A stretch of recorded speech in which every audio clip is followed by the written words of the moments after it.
Hey guys, how's it going? Today is, I lost my voice all of a sudden. Today is chest and triceps, and we're gonna be hitting up the YMCA again, the place where this all originally started. This exact YMCA. My stepbrother. This isn't like the time I considered I started working out. I mean, you could consider it, but I always start the time where I worked out consistently, right? Which was about 4-ish years ago. 4 years and like a couple months, I think, around. But this is where I started, working out for basketball a little bit and doing like box jumps, squats, like all the worst, ways of wanting to gain mass, right? Because, my whole thing is I wanted to build explosive power to be able to jump, whatever not. And that stuff's great for that. And I did increase my vertical the tiniest a bit, but I was still doing that type of training wrong too, right? So, that's why I've always said you got to know what you want to like hit your goals with, right? If you want to be the strongest person in the gym, or you want to be the best looking, or you want to have the most explosive power, they're all different goals, right? You can't just say I'm going to be, you can obviously be the strongest, and if your genetics allow it, that training will convert you to having a great physique too. Like I know some guys, what the heck? Bro, what the heck was my car just doing, bro? That was weird. But, yeah, the crazy thing is I know a couple guys who do powerlifting. There's this one guy who is like 150 pounds, great physique, right? Like I thought he's shorter. That's why he's 150. But if he was my height, he'd probably be like 170. He is like, the proportions and everything are great, but he's also very strong. Like he dumbbell benches, I think like 100-pound dumbbells, strong, especially for his weight and everything. So, but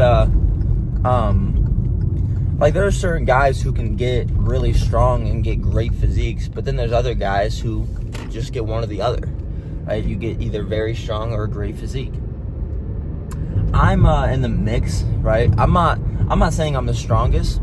I have some strong lifts, like my legs are very strong, and they're very, what's that?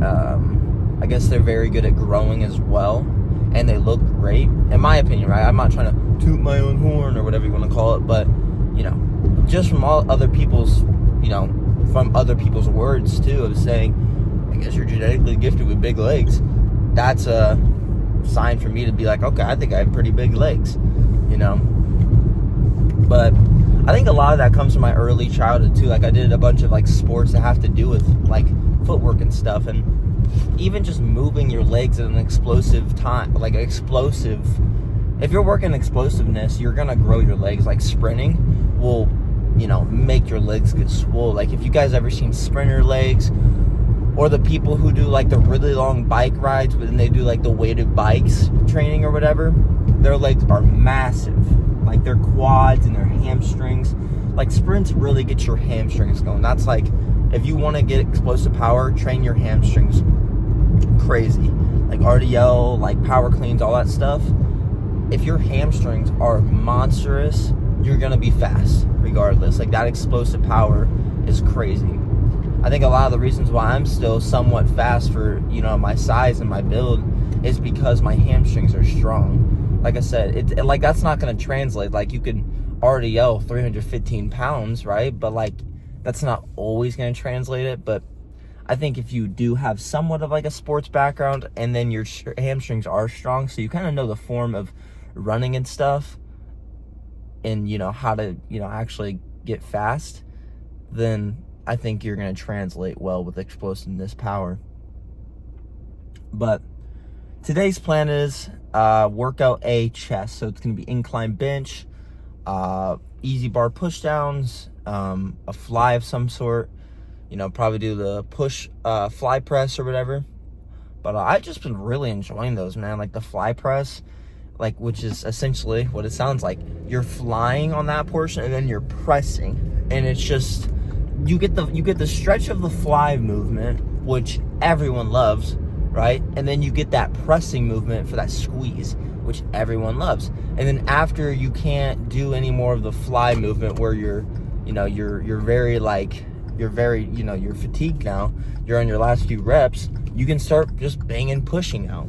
And it's just a crazy burning movement. I'd say I would do these over just normal flies or normal presses. If you can do, honestly, if you just want to replace your whole movements besides some incline movements, like an incline press, you could just do just a few sets of a fly push, which is what I might do today. Because on my workout A, I have like one set of incline press and then 2 sets of that fly movement, I think, or 1 set of a fly movement, and then 1 set, which is optional, of like any kind of flat movement. So it could be a fly, it could be a press, it could be like a dip or something, but I might just do another couple sets of that movement, you know? Depending on how it feels. But I spilled it all over myself. But we're almost at the gym, y'all, so I'm gonna get in there and I'm gonna work hard. All right, so first movement we got is an incline upper chest Smith machine press. Really keeping your elbows not super flared out and not super tucked in, so you're not hitting triceps, but just enough where you're getting a lot of chest activation on the way up and on the way down. Train heavy and hard with this, and I did just a set with this today. Now we did 2 sets of this today. It's really going to be hitting the mid and lower pec. It's just a fly press, like I always talk about, really getting that really deep stretch at the back part of the movement, just not too far where you feel a lot of your shoulders when you do it, because that can cause injuries. But make sure you're getting a squeeze where you're feeling a lot of chest. You're going to be hitting front delt, chest, and triceps all when you do these. And, you know, mainly when you're doing the pressing, you're going to hit a lot of triceps. In the stretch, you're going to be hitting the shoulders, but mainly you should just be feeling your chest by getting a good squeeze at the top.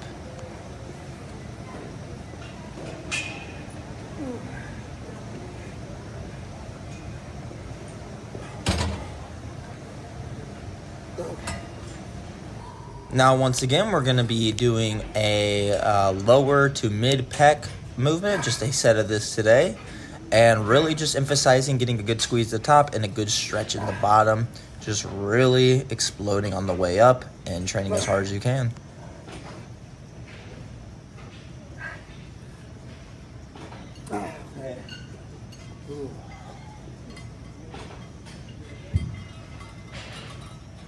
Now we're just going to be doing 1 set of the easy bar push downs, so we're really hitting the lateral head of our triceps and the medial head. A little bit of the long head. You're going to be literally hitting everything, but keep your elbows tucked and tight to your sides when you're doing this movement, and train heavy and hard. Now we're going to be hitting the long head on this movement right here, and the medial head, and then we're going to be hitting mainly the lateral head like we just did on our superset. But like I said, keep your elbows tucked in, not flared out too much when you do this movement, because you'll feel a lot of shoulders if they're too flared out. So if you feel your shoulders when you're doing this type of movement, you know your elbows are too flared out and the movement is too heavy for you. So just go a little bit lower.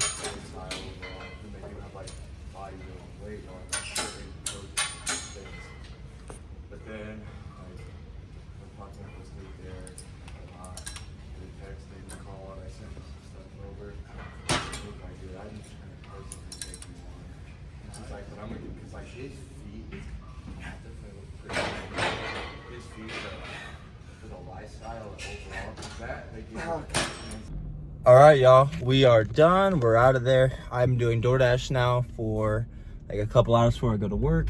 I don't have work just yet, but I got it after a couple hours after I do it. So, you know, I gotta get going, y'all. But thank you for watching today's video. Hope you liked it. Subscribe, like for more. Not really. You'll be seeing more regardless if you like or not. But hope you guys have a great day. Stay positive, stay motivated, stay disciplined. Goodbye.